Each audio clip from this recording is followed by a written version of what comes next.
called Japan Sinks. It said in 2020, massive earthquake is meant to have hit right before the Tokyo Olympics. Well, it hit my level of disbelief straight away because there are people in an airplane. The airplane starts shaking because of the earthquake. I'm like, that's not how that one works. I mean, it depends. Like, no, the airplane isn't shaking. But if someone is standing on moving ground, then it can look like... It is showing the inside of the airplane.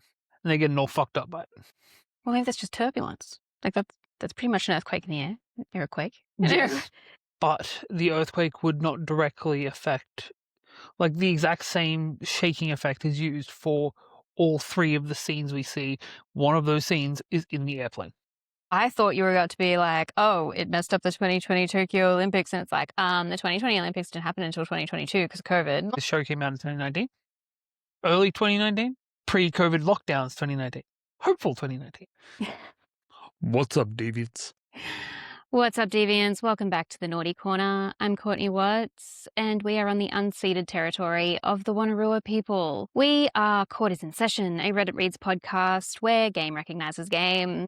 We judge assholes on the internet because we know we've been one. We offer advice on shitty situations because we've been there. And we're showing Aussie perspectives because you wouldn't know what the fuck we were talking about if we didn't. Welcoming back to Court is in Session, we've got Ben. She's here for all that. I'm here to quack you up. Whether we are being cunts or just serving it, we know it when we see it. Let's get started. Welcome to our country. Yes, there's been some people up in my comment sections recently that seem to think I have some sort of moral obligation to their personal language choices. And so I thought I would dress today to make sure that they reflect on just who the fuck they think they're dealing with. Plus, it does bring back to the best advertising campaign Australia ever had that was sponsored by the government. The Northern Territory, one of our territories, had the "See you in the NT" as their slogan for a good, 6 months, I want to say. It's still a thing. It's endured. "See you in the NT" is still like the Northern Territory's most major tourism campaigns. And if that's not the most Australian thing I've ever heard of, I don't know what is. Yeah, especially when in schools you would have those campaign stickers all over kids' folders and stuff, and we couldn't say anything about it. It was a government-sponsored campaign. For the record, there's nothing really that exciting in the Northern Territory. There's plenty of exciting things if you know what you're looking for. If you just go to Darwin, then yeah, there's not a lot. All in all, it's just... Uluru and... You might die. Uluru and crocodiles are basically the only things I can think of up there that I'd like to see. Get into the mountains and stuff in the Northern Territory. You can climb high enough where you're yeah, we can safely swim here and know that crocodiles can't climb. Well, to be fair, it doesn't matter. As long crocodiles are ambush predators, as long as you get past that first burst, they don't care. You're fuck. Yeah, basically. Crocodiles are really good at something that humans are not very good at, which is the cost to effort analysis. So many times we put more effort into something than we're going to get back from it. Whereas crocodiles are like, hey, I'm going to get about this many calories from that skinny white dude, because it's always the skinny white dudes that get eaten up there. Nobody else actually bothers fucking with the crocs because they know better. And they can work out, hey, if I get him, I'm going to get these many calories, which means I can expend half of that. And it's a good profit. If it gets too much higher than that, then they're like, yeah, you're not worth it. That's why I'm surprised at skinny white guys, because there's no fucking meat on the bone. That guy's worth maybe a chump and a half. Yeah, exactly. 2 chomps max. Yeah, that's worth several chomps. I'm going to go that one. Right. We're feasting tonight, boys. Looks like meat's back on the menu. We're going to get started with some shit cunts and sick cunts. First up, am I the asshole for telling my brother that I want an apology from his wife? And not him.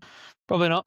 My 11-year-old son goes to a skate park after school with his friends, who include his cousin / my nephew, Jack, who is also 11. I went to pick up both boys when I saw a crowd of kids by the fence. I went over and asked what was so interesting, and they pointed to a snake. Not just a snake, but a rattlesnake. They had never seen one before, maybe outside a zoo, and I assumed they were trying to get it to strike because they didn't think they'd get bit. I told them all to get away from it, and they did, except Jack, who actually got closer with his phone. I think he wanted to get a close-up video of the snake striking. I yelled at him to get away, and he told me to hold on. I took him by the arm and pulled him away. He gave me this angry stare. I told him, "What the fuck? That snake could kill you." He gave me the silent treatment until his mum picked him up. Then 20 minutes later, she called me up in a rage about how I grabbed him and did this and did that and hurt him, etc., and I'm not his dad. I asked her if her sweet angel told her about the rattlesnake that he was provoking. She said, "What snake?" I hung up. She called up again and said that I still owed her and Jack an apology for handling him. I told her to shut the fuck up and check his phone and see if I did any of that stuff, as his camera was recording everything. An hour later, my brother called me up and said what Jack did was stupid and he was happy I was there, but I still owed his wife an apology for telling her to shut the fuck up. I said I'm not apologizing for nothing, at least until she apologizes to me for coming at me sideways twice. To be honest, I don't even care because I don't like her anyways. He apologized and I said not acceptable. She needs to apologize. It's not often that one of the Reddit stories ends up with the saying such as coming at me sideways, and it's not a sexual thing. Well, to be fair, that idiom was not sexual. I know, but usually I've seen it put into different things here and there about that. Tell your brother shut the fuck up too. Well, no, his brother was trying to mediate, which, fair enough. If you've got a sister-in-law that's a cunt, you need somebody that's going to be level-headed in the situation. And this person wasn't going to be that person either, because they're like, hey, I believe, completely correctly, your son fucked up, and if I hadn't have grabbed him, then he would have been severely injured, if not dead. Valid. And the mum did what a lot of mums do, and hey, don't manhandle my son, because that's not your job. But also, hey lady, fuck off, son could have died. Brother just wants to make sure that everyone's gotten their shit across, and he's just trying to be the middleman and try and put out the fires. He doesn't need to fuck off, especially after he understood what was actually happening in the situation. And when he did, he came back and apologized. From the sounds of things, both for what he did and for what his wife did. Don't apologize for what your wife did. Your wife can fucking do it. She's a grown-ass adult. He's expecting his brother to apologize for what he said to his wife. Personally, I don't think there should be any sort of mediation when there is a clear someone in the wrong type situation here. Like, yes, there is nuance to most situations, but I'm sorry, if I find out my son was fucking with a rattlesnake and you didn't manhandle him, I'm going to fucking manhandle you. It is a safety situation. And if I find out that someone was manhandling my child and I didn't, like he did keep major context for me around safety like that, and then someone came to me and was like, this shit was going down, my immediate response would be, I'm so fucking sorry. Hang up and then go and start berating my fucking kid for their idiocy. I am not going to be demanding an apology because someone told me to shut the fuck up when objectively I needed to shut the fuck up and listen. And I'm certainly not going to have other people trying to get people to apologize to me because I went and ran my mouth without the full context and then I got upset with their response. Tough shit. That's the consequence. Like, the brother should absolutely not be advocating for his wife to get an apology. He didn't do shit. If you tried to get someone to apologize to me, I'd be like, what the fuck are you doing? It's your job to help check my shit as my husband. That is one of your jobs. And I can do both. I feel like I have done both in the past. Pretty sure there have been times where I've done it. Yeah, I'm sure. But in those cases, it wouldn't be both at the same time. Oh, it's 100% both at the same time. What, you were trying to get people to apologize to me for something I fucking caused myself? Well, to be fair, there is a level of wrong in both parties here. More on one side than the other. Because they could have just hung up on her. There are other ways that this could have been handled. I don't think you should have kids if you can't cope with being told to shut the fuck up without expecting an apology. Okay. If I did something that caused someone to respond in a way that I had a problem with, then their response was a direct consequence of whatever the fuck I did. I shouldn't get an apology for that. You're going to have that guy coming back and be like, hey, she said another group of people shouldn't have kids. Well, again, where do you have the time? If you are actively parenting, you don't have the brain space to even track that kind of shit. There are so many things that go down. It's like, oh my God, how are you feeling about X, Y, Z? I'm like, I'm trying to keep 2 humans alive. I'm not fucking paying attention. I forgot that happened. None of that shit lands, man. Like, it's a blip on my radar. Okay. So my notes for this, including in the key comments, is full of Aussies discussing snakes, spiders, anti-venom, etc. turned into a deadly animals fandom fight. Yeah, I mean, to be fair, rattlesnakes are a very defensive snake. They do not tend to lash out unless you're actively trying to touch them, which is what the rattle is all for. It is meant to scare you away. Yeah, it's a deterrent. Rattlesnake venom, while it can be dangerous, it's not even top 10. It's not. It'll still kill you if you don't get it treated. Yes, but also, like, if you're in an area where there's rattlesnakes, you're in an area where they're going to have anti-venom at a hospital. Yeah, unless you're some fuckwit kid that thinks, oh shit, I'm going to get in trouble. Let's not tell my parents. It was happening right in front of an adult anyway. Yeah. If he hadn't have been manhandled, then he would have been manhandled into the car and straight to the hospital. In the comments here, they're talking about it's cottonmouths that'll run you down. Yeah. And then it's like, oh, now I just imagine a cottonmouth that's anaconda size, and that's a movie, and they're just going to call it cottonmouth. My immediate response, which I can't comment on because this feed is shut down, is no, it would obviously be called Cottonmouth Joe. If anything, Cottonmouth sounds like it'd be a horror movie. Yeah. That's not snake related. The descendants of a plantation owner being hunted down by an amalgamation spirit of a bunch of African American slaves that are coming and hunting down his family line. Either that or just black hunters that were descendants of those very slaves. Yeah, but the cottonmouth comes into it because he can never speak because his mouth's full of cotton. Also, weird thing to think of. Most snakes, knowing how much of a limit they've got, will only bite when it's an emergency. Once I actually had one when I was trying to go from the pub that I worked at to the accommodation, literally attached on the property. Just a brown snake sitting right underneath the doorstep to our house. That was scary. But brown snakes have one of the lowest venom dispersion for a snake. So they actually inject less venom than most snakes do. And because of it, well, they do that because they don't need to inject much because their venom is so fucking ridiculously potent. If you're ever in Australia, fuck with any kind of snake you want. Don't fuck with the brown snakes. Easy way to tell the difference is brown snakes, like cottonmouths, will fucking chase you. So if you notice a snake and it fucks off, just don't follow it and you'll be fine. If, however, it stays still or starts moving towards you, just fucking run. Well, to be fair, red bellies will also do that. Red bellies will chase you, but red bellies also not overly venomous. I've come literally, I was this far away from a red belly. I was in water though, and I kind of froze in the water and it just fucked off in the opposite direction. But the same thing, it's all contextual though. Because if a red belly is near its nest, same with a brown snake, they will chase you off. Brown snakes also, if you're nowhere near their place. Everywhere is my territory. No. If a brown snake is like out hunting away from its nest, they won't fuck with you. They will do the risk analysis and they're like, I'm here to find food. That is not food. Because we are also too big for a brown snake to eat. Most snakes like that will only attack you if they think they need to. Cottonmouths being the exception because fuck those guys. Do we even have cottonmouths here? We aren't equipped. We're not qualified to be having this conversation. I feel like we need to. As someone who has worked at the Reptile Park of Australia, I don't know how accurate any of this information is. We should do some fact checking. Always take everything I say with a grain of salt, because most things I say are just putting two and two together. It's not things I've researched. Take what I say with a shirt of ducks. Wait.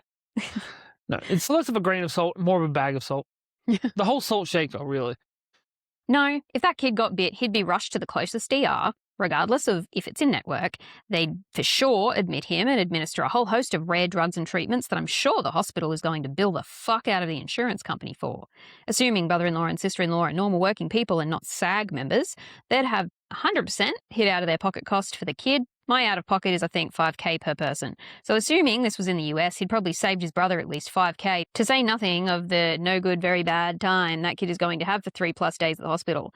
My opinion, if you saved me a $5,000 bill, that would absolutely get you a shut the fuck up.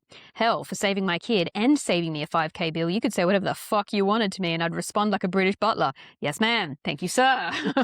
And that's just fucking it, especially when you put in the context of it being in the US. I don't know if rattlesnakes exist outside of the Americas. I think they exist outside of the US, but I don't think I think there are some like some breeds you can find in South America, but they prefer warm, hot climates. And It's a very dry climate. drier as well. So it's too cold in Canada, and then the further south you go, the more tropical you get. It's more like your Mexico, your southern states of America. Because anything more inland is going to be more likely to be rockier or more elevated. Why has this guy got a thing about against SAG? SAG is the Screen Actors Guild. So they're saying unless they're incredibly wealthy people, then not how I talk that.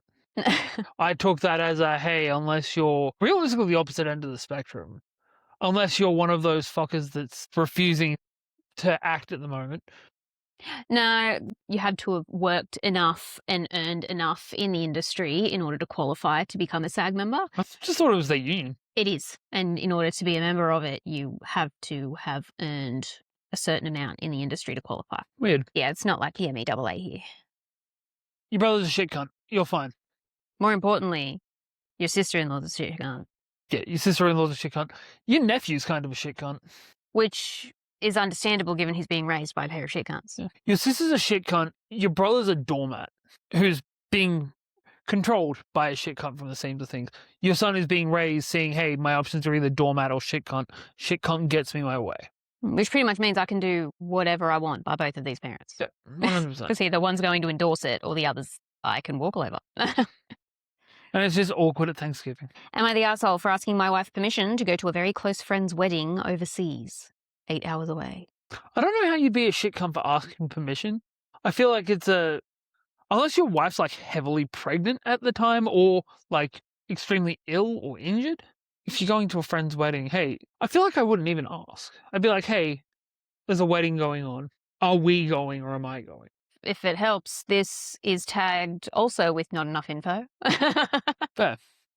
I have a very close friend that will have his wedding next year. He invited me as one of the groomsmen and, of course, my whole family, wife and 2 kids, 7 years and 4 years old. Due to financial and circumstances, we cannot, as a family, attend. So I then asked if I can go by myself instead and spend max 4 or 5 days overseas to celebrate with them. Please note that this friend and 4 other closest brothers that I truly love and trust with all my heart will also be there. Please also note that we had an all-boys trip 3 years back as part of a bucket list and wife approved it. But this time she got really upset. She said, how could I even think of leaving my whole family over a wedding and that I'm putting the guilt on her? And that I should have realised by myself that it was a no from the get-go. Lastly, she said that I should be a father and be done with my bachelorhood.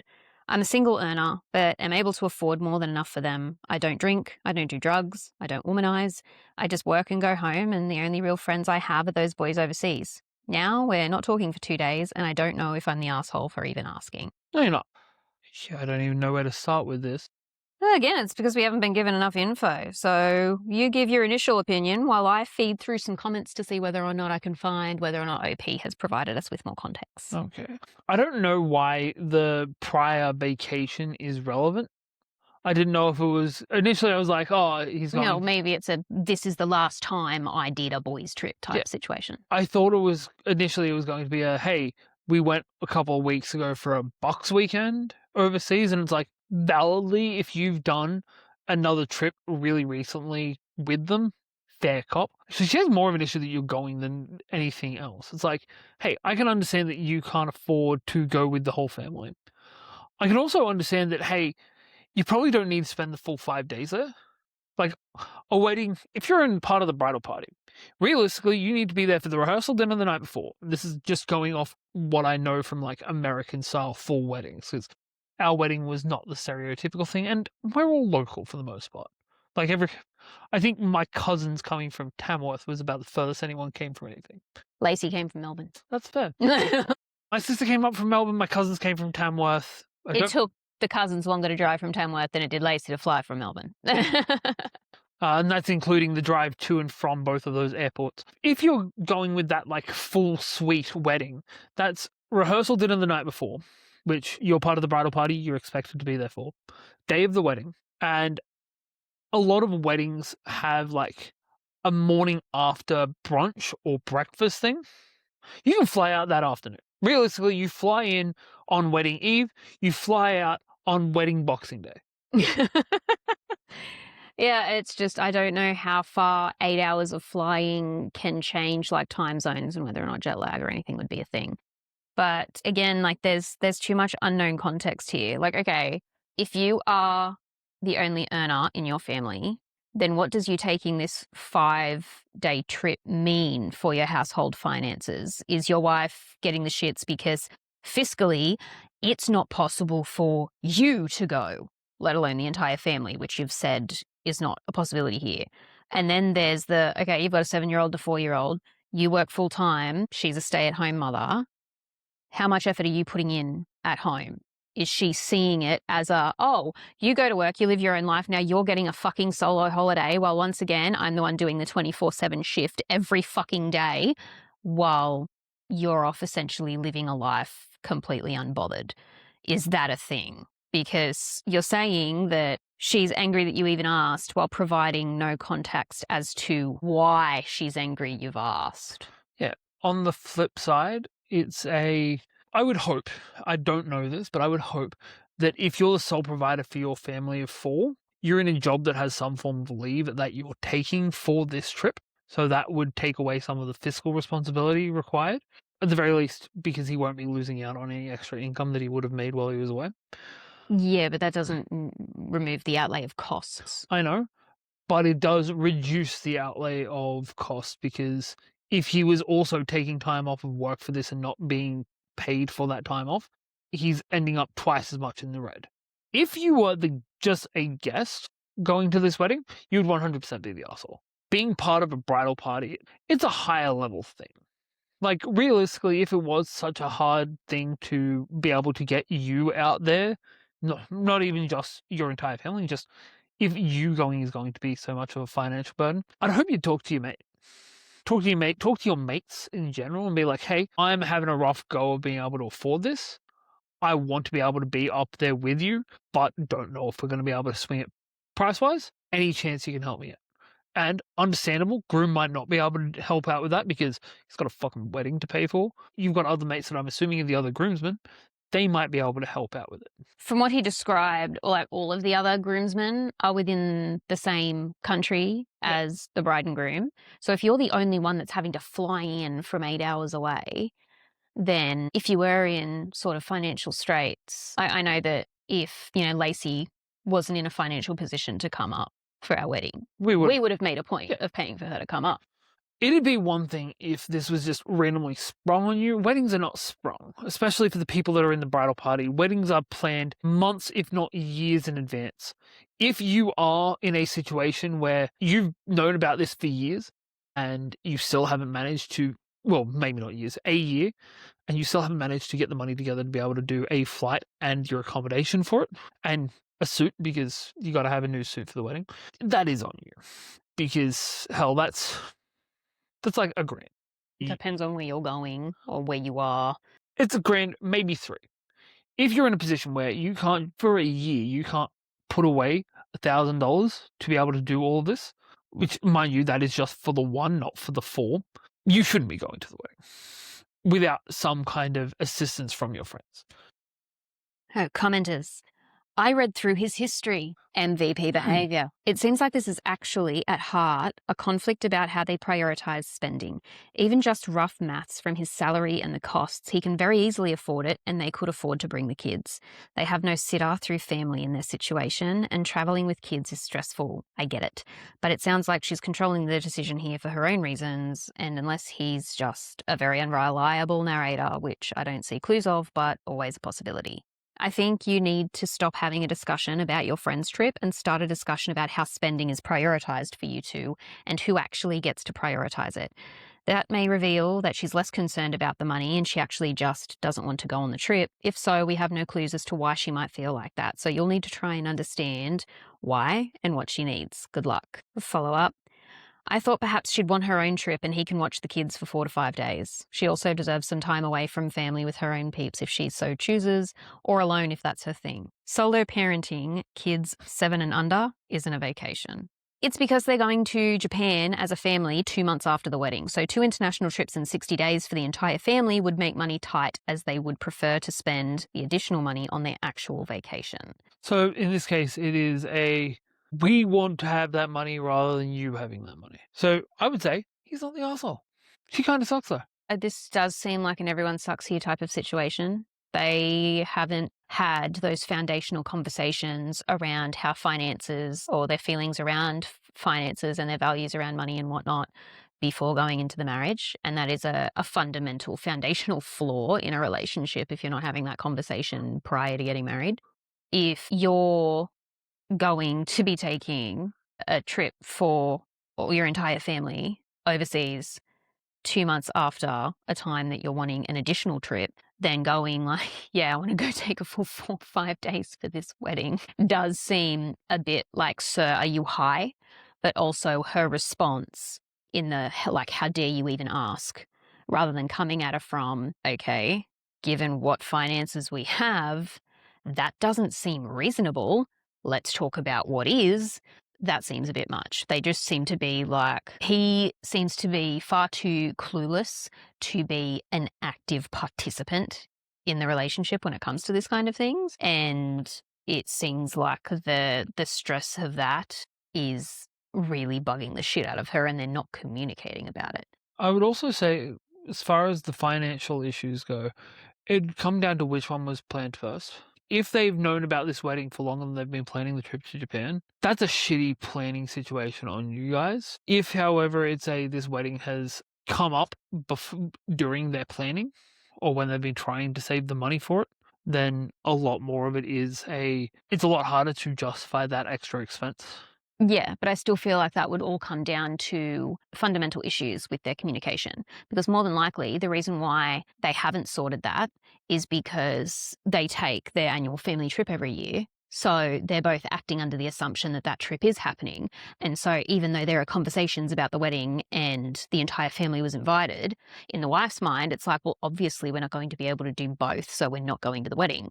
Him being the working partner that probably doesn't actively involve himself in these kind of planning situations, he's now only just now brought it up. Like, okay, well, are you cool if I go even though it can't be all of us? That's why it's only coming up last minute. He's only like, if I'm going, I better get shit sorted because it is only on him to plan it if he's the only one planning on going rather than the entire family. Yeah. But she's been pretty much working under the assumption this entire time that none of them were going. To be fair, this is all assumption.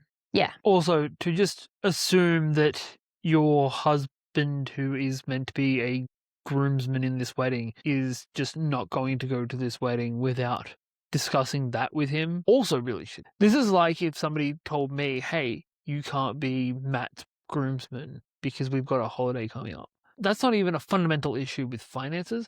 That's a fundamental issue in general. Yeah, that's what I mean. Like the core of all of that is communication. Well, obviously we need to have a discussion as to how we're now going to rework this trip to facilitate your access to being a groomsman. But the fact that they don't appear to be talking about anything, right to the point where his post is flagged as not enough information and he hasn't been able to provide any further context around all of these things. So how often do you talk to your wife? Because you're spot on about the plan an annual trip every year. This wedding is within 2 months of your family trip. How the fuck has that happened without there being a conversation about it? Realistically, bounce the trip. So if you knew the wedding was coming up, what you do is you organize a place that you're going that's either somewhere around there or somewhere where it's going to be easier for you to fly from there to that place than it would have been from your original starting place. If, for example, they're talking about going to Japan, if where you were going to was Hawaii, which technically not overseas, because I'm always assuming that the people on Reddit are American. Hey, weddings in Hawaii? That's so much closer to Japan. You just change the dates for your trip. More than likely, if it's an annual trip, they plan it for like the kids' school holidays. I get that, but also like, fuck it. Your kids are going to be ecstatic to spend the first 2 weeks of their holidays in Japan, and then also being able to then come home and have some downtime before they get to go back to school. But that may mean that it's literally like in school time. I'm aware. That would just be adding far more drama to the stay-at-home parents' plate when it comes to the logistics of that. Okay. If they're easiest situation is if they're British, because an overseas trip, everywhere's close. Like there are so many close that are around there, which would make sense if all of his mates lived overseas and he met them all at uni. I'm don't know if that was a context given. Usually, if you've got a group of good enough mates that you're all ending up as groomsmen at their wedding, you've either met them in school or you've met them at uni. That's how it generally goes anyway. As always, take it with a grain of salt. That would make a lot more sense if they were uni students that met each other in England or in another country around that area, because that way your overseas is literally across the fucking Pond. I was thinking the Thames, but I'm pretty sure that's just a river in Britain. France. It's the English Channel. Yeah, across the English Channel. France is there. Finland, not Finland, Sweden, something like that. All these countries are right around you. It could literally be but also they said it was an 8 hour 8 flight. hours, yeah. Which does sound like US to the UK. No, that's much more than 8 hours. Depends on which way you go. No, it doesn't. It's still more than 8 hours. I don't know, across the Atlantic from like the upper edge of your Canada, New York, flying across the Atlantic to the UK. I can look it up. I can almost guarantee that's still more than an 8 hour flight. Okay, might as well, because I'm not sure what further speculating on where or why is relevant, because at the end of it, I would judge this as an everyone sucks here and your marriage is going to fall apart if you don't start having conversations with each other. Again, unfortunately, we have no context for this. Yeah. Also, But 7 hours. Too long didn't read. Talk to your fucking wife, man. 2 of these sessions in a row where one of the stories has had the ending point of talk to your fucking wife. Going to a pick your poison. My sister-in-law, 24F, is trying to turn my husband, 29 male, against me, 28 female. Am I the asshole for laughing at my stepson and ruining his wedding? As much as I would love to hear about somebody's wedding being laughed at, I'm going to go with the telling my boyfriend again. My sister-in-law is trying to turn my husband against me. Fuck, we're in for a marathon here. Buckle in. My significant other and I recently eloped. We decided a big wedding like we had been planning was not for us and eloped. My family was fine off the bat. I have a great relationship with them and they understood where I was coming from. Complete acceptance. My significant other's family was less accepting, especially his mother and twin sister. For years, it was just the 3 of them before his mother remarried and had a few more children. But because of this, his sister and mother are still very dependent on him.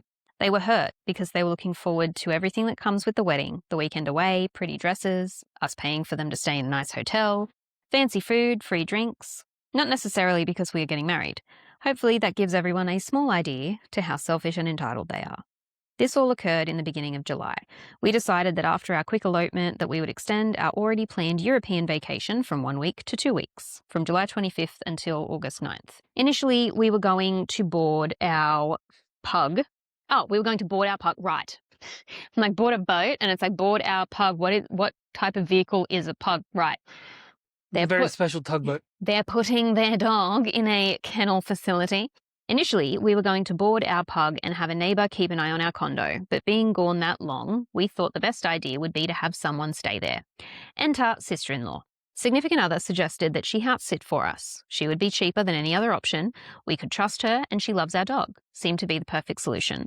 Shortly before our trip, significant other informed me that sister-in-law was thinking of moving to our city from hers, Springfield to Chicago, and would be looking for a job while staying in our place, hoping to interview while she was up here. Not a problem. She's been really inconsistent with work and maybe a change of scenery from living with her mum is what she needs. It was never discussed that she would be staying longer than the 2 weeks or would need to. The day that we leave, she shows up on the Amtrak with 3 large suitcases. Now I was already frazzled, so I didn't think anything more than, wow, and I thought I was an overpacker. But in hindsight, that should have been my first red flag. But we leave and have a fantastic vacation. We check in a few times and everything is just great at home. We get home and everything is clean, well taken care of, and my pug is still a fat, lazy lump of fur, but I love him so. So she did a great job and is deserving of the money. We got home late on the 9th, so didn't see her until the 10th.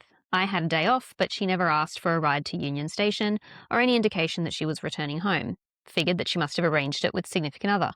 I go to bed early without asking significant other what is going on, go to work as normal on Tuesday, assuming she's left, and come home on Tuesday to her sitting on my couch, eating something and watching TV. What?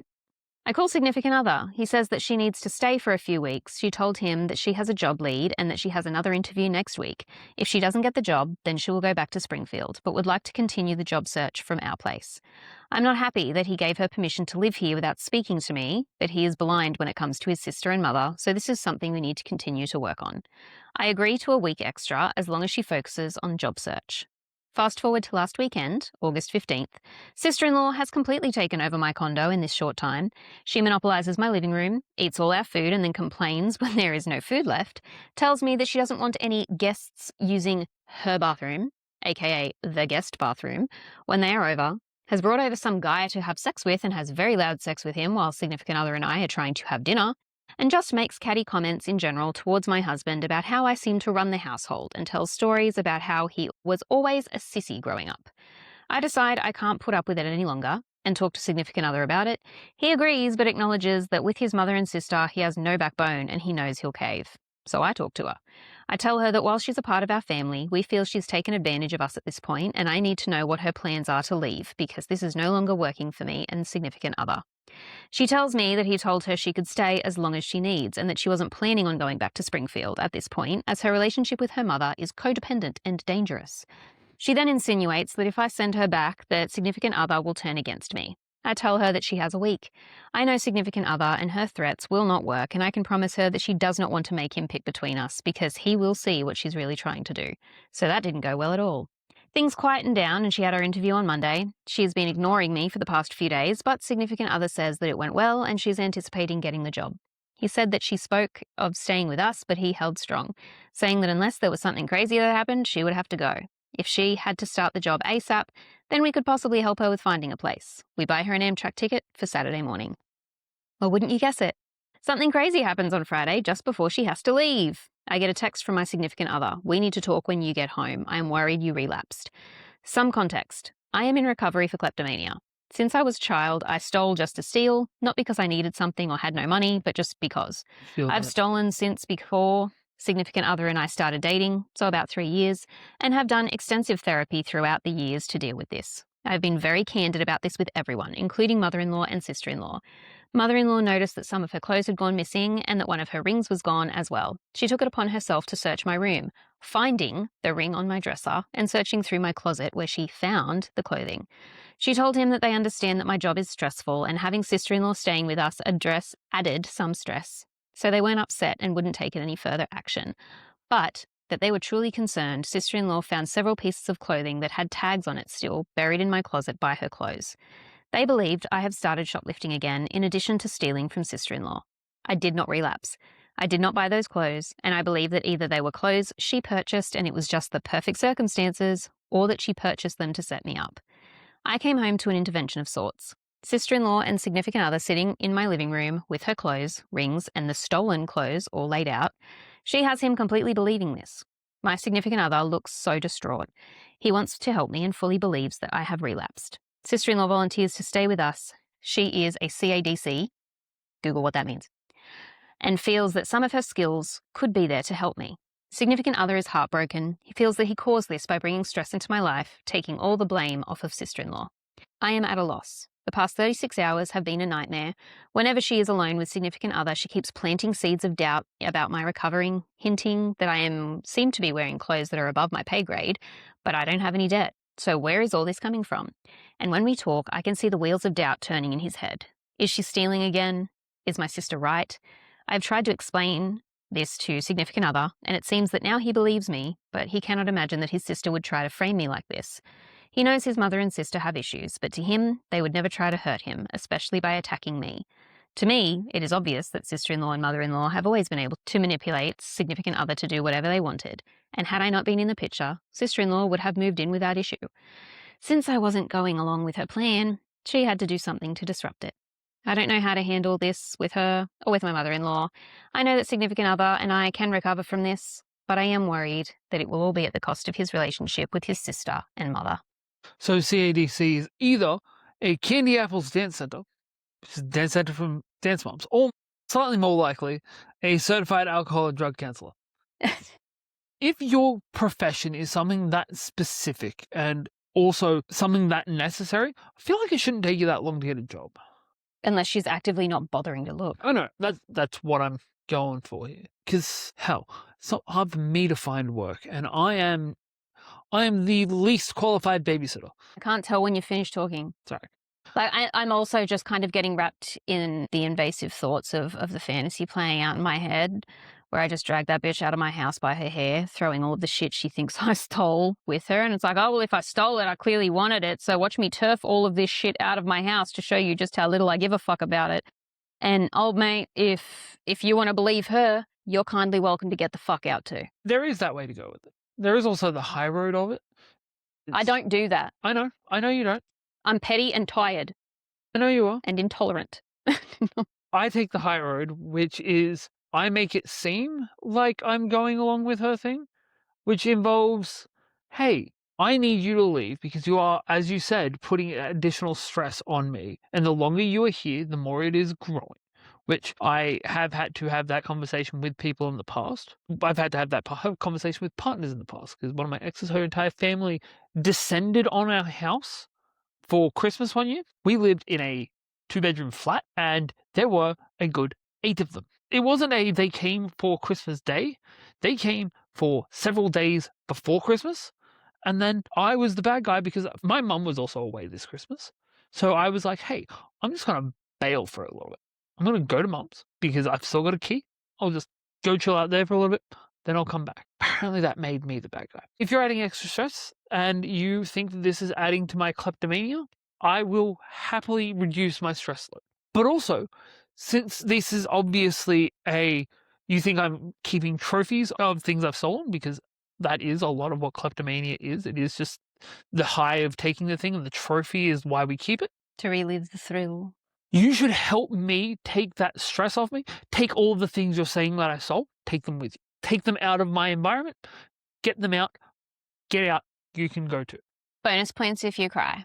As the guy in this situation, I didn't need to. I'm not crying. I'm just getting them out of my head. We have an update. Oh, there is an edit first. How do I broach this with my husband in the long run? Based on their past behaviour, especially the sister, I'm nervous this is going to become a long-term problem between us. It already is. You've literally described how this has always been a long-term permanent issue. And that he knows this and is at least actively said he can't do anything about it or won't do anything about it. Both of them have stated that he's trying to get help on that matter. They did? Yes, she did say that he's been seeing a therapist to work for her through it, just like she's been seeing a therapist to help her through her kleptomania. Oh, right. How do I communicate to him, you pick me or I walk? And how do I mitigate this now, getting her out? Do I bother trying to clear my name with the stealing? I don't want to get overly defensive. No, you don't. You don't fucking bother trying to clear your name for the stealing, because the more you try and clear your name, the more guilty she's going to make you look. And it's better to just be all right, I'm washing my hands of this whole situation. If you do believe that I'm stealing shit again, then bye. Check out my location. I haven't been at any of these stores. How old was the post? Never mind, 11 years ago. Wait, no, I'm pretty sure Apple still had the location services and shit. Yeah. See, 11 years ago... Yeah, 2015. Yeah, that was only... So was that just the edit or was that the update? That was the edit. We do know this is the update. Okay. Thanks to all who provided advice and answers to my questions. After reading everything, I gave significant other an ultimatum. Either sister-in-law left that night, or I did and would leave him. I am not going to be put after his manipulative sister and mother in the pecking order, so it was her or me at this point. He agreed she would go, but we both knew it would not be pretty. We decided to offer to pay for a hotel and Amtrak ticket if she refused at first, hoping this could be a bargaining tool to get her to agree. I showed significant other the previous thread and he initially said nothing, but went directly to our guest room and packed everything of hers up quickly. He then apologised for everything. I told him that we both know this is more than his sister trying to claim residency in our condo and we have to resolve this or it will eat our marriage. He agreed to go to therapy with me and if need be, go to therapy on his own. He doesn't want to let this destroy our marriage. Okay, so he wasn't going to therapy probably for this issue. Okay. At least. I must have misunderstood something they said then. Yeah, the whole he apologized for everything after reading the initial post. Fuck, it bugs the shit out of me when people will be like, they'll only take their partner's issues seriously when it's validated by internet strangers. If you even like your partner, why the fuck are you not just taking what they say at face value when it comes to them describing their feelings? He very well could have, before being shown a post, come to being on her side. but because it's happened one directly after the other, He doesn't want to let this destroy our marriage. yes. We had a really frank discussion about my recovery. I explained to him that if I was stealing again, it would be obvious, as we would have random things around the house that we didn't have before. I wouldn't have been able to restrain myself to a few shirts if I relapsed. He was really supportive and apologetic. He trusted his sister due to her experience with addictions, but seemed to understand that this was just manipulation on her part. She ended up showing up later Sunday, letting herself into the condo like it was just a normal day. It took her all of a minute to see her bags. Significant other pushed her bags out in the hall, and when she tried to get them, he shut them both out there. I left them alone because he needed to do this on his own without me. I heard her crying, and I know he offered to take her to a hotel and pay for her train. She told him to fuck off. After a little bit, she started throwing a fit in the hall and was sobbing loud enough that the whole floor could probably hear. I could make her out saying that he was abandoning her in her time of need and that the bitch has to stop controlling you. I'm your family. It took every ounce of restraint in me not to go and slap a bitch, but significant other reminded me that she's trying to agitate me. Eventually, my neighbor couldn't take it anymore and texted me that he called the good old Chicago PD to get her to shut up. Cops came a little later. They spoke to her first because she was currently camped out in the hall. She told them that she wanted me arrested for kicking her out of her home. I had a feeling that she would pull this. And for stealing from her. She told them I was trying to steal her purse. It was in the kitchen where she dropped it prior to significant other pushing her out. A ring and a few outfits. Plus, I was stealing from stores. I told the nice officer about the whole incident, including her allegations. Significant other backed me up, that she was setting me up and that this was all really family issues, not legal. At this point, they told her not only had she attempted to file a false police report, but she was disturbing the peace for no reason. She told them she had nowhere to go, but after telling the police she lived in Springfield and had come up here to house sit, they noped her residency claim. Cops told us that because she claimed to have no money, had no car, and her residence is so far away that we had two options because we can't just kick her out with nowhere to go. Either we let her stay until she can arrange for a method home, aka we get her a train ticket tomorrow, or we take her home right then and there, but there is only one way that they can guarantee she will be gone tomorrow morning. Significant other and I talked about it. We were concerned letting her stay an additional night would just make this worse, and we would be right back to where we started. We opted to drive her home. She agreed to this without much issue. I think the cops made her realize that her little plot was over. The beginning of the drive was pretty awful. She cried for the first hour, laid the guilt trip on thick. He's caused her so much stress. He doesn't care about her. Can't he see what I'm trying to do? She's only looking out for him. They are twins. Their bond is stronger than ours, and I don't want kids, so how could he want to stay with me? I'll admit that I fed into her a bit with some name-calling. Delusional, stupid bitch, insane. But I had reached my breaking point, not my proudest moment. After a while, significant other and I put on an audiobook and just ignored her, which worked. She slept the rest of the time while She significant tired other... herself out. Yes, it's very I've had toddler it too. passing out after it. She slept the rest of the time while significant other and I were both just wired with anxiety. By the time we get to mother-in-law's house, it is around 2 a.m, and we drop her off without incident. Mother-in-law calls us as we are about 15 minutes away, tells significant other that I am a cancer on their family, and told him that he had to stand up to me and choose his family for once. Wholly delusional. He told his mother that he picked me, and he is sorry she feels that it has to be one or the other, but she made that choice, not him. The drive home, significant other poured everything out. Apparently his childhood abuse goes so much further than he has shared before. Sister-in-law would regularly physically and mentally torment him, but when he would tell his mother, she would blame him. He agreed that he thought the distance was enough to deal with everything, but he needs more than that. He also needs to come to terms that his relationship with his mother, sister, half-siblings, and stepfather may be over. He was scared to admit how bad it was, and I hate it that it took his sister behaving like this for it to come out. It's absolutely heartbreaking. We took the day off, slept a lot, watched some Rick and Morty. Fucking hell. 11 years old. Still coming out. And there isn't 15 seasons of Rick and Morty. No, it comes out every 2 years or so. That's fucked. If there is Rick and Morty from 15 years ago, there should be at least 15 seasons of Rick and Morty. The industry really needs to sort its fucking shit out. No, it doesn't. We don't need more Rick and Morty. That's not for you to say, Ben. Rick and Morty is like the Big Bang Theory. Yeah, it's fine in small doses. I don't need more of it. Not everything's for you, Ben. 3 years later. We took the day off, slept a lot, watched some Rick and Morty, went to a fairly productive therapy session, and are eating some awesome pizza. It's hard to sit back and realize what was my relationship kind of crumbled this weekend. But I have faith that we can each work on our relationship and ourselves. When we turned significant other's phone back on, there were several voicemails and numerous text messages from both sister-in-law and mother-in-law apologizing for everything. Interesting.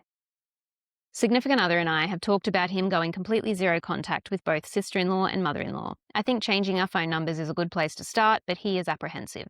He is worried about emergencies, but I don't want to give them any further opportunity to sabotage our relationship. This is absolutely the right move, correct?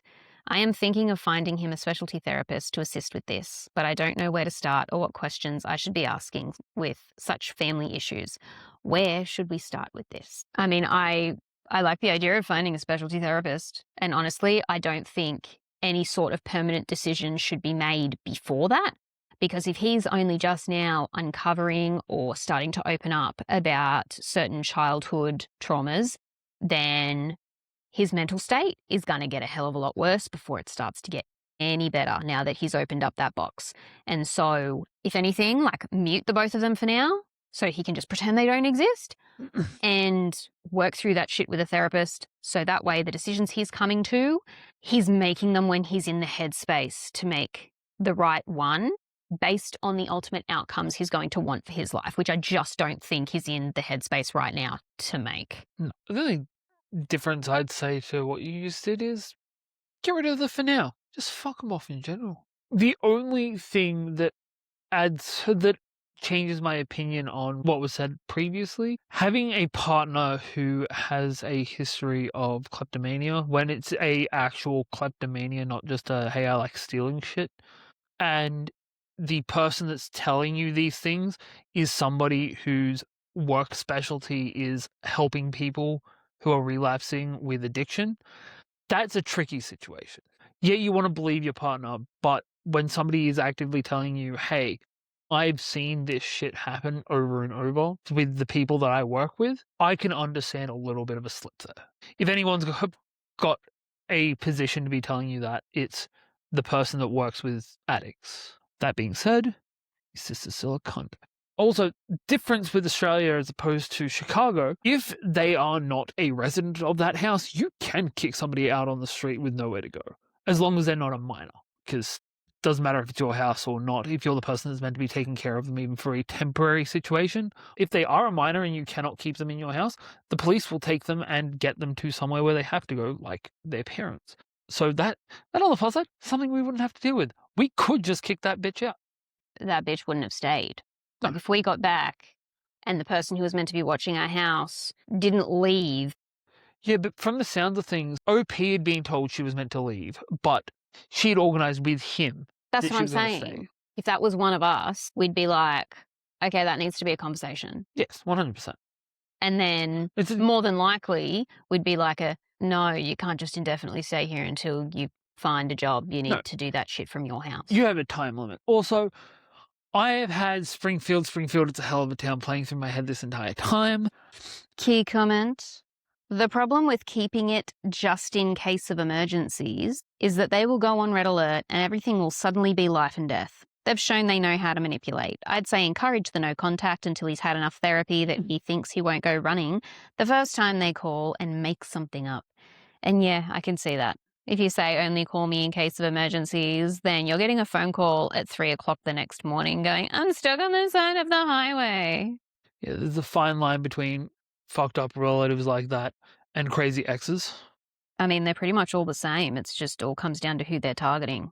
Like usually it's the exes like that only target their partners because their family either don't give a shit anymore or have cut them off. We've been at it for a while. I've almost killed you. We've had a rant about Crocs. Thanks so much for joining us in the Naughty Corner, guys. We'll see you next time. Bye. Stay cunty. Country. I'd rather people be cunty than country. If you're not both, what are you even doing?